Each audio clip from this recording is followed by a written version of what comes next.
তাই জন্য বলি বড়দের কথা শুনতে হয়, নাহলে কিন্তু কেস খেতে হয়। তারা বলছে কি হচ্ছে।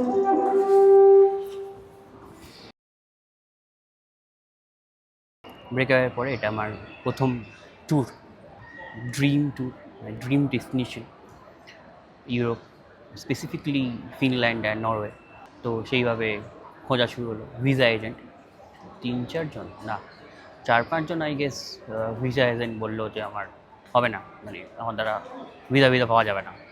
আমি জোর করে লিটারালি একজনকে দিয়ে ভিসা অ্যাপ্লাই করালাম। Ultimately result is rejection. ছেলেরাই বুঝবে কষ্টটা, ব্রেকআপ, তারপর রিজেকশন। তো সঙ্গে সঙ্গে মুভ অন করলাম ইউরোপ থেকে, আর প্যাচ আপ করলাম জাপানের সাথে। ইয়েস, ইয়েস, জাপানের ভিসা পেয়ে গেছি।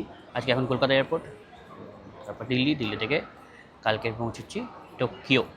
তো জাপান সিরিজের এরকম আরও রিল দেখতে ছোড়ো ইয়ার, তুম লোগ ক্যা হি কর, এই ফোনটা ওটা ধরতে হতো।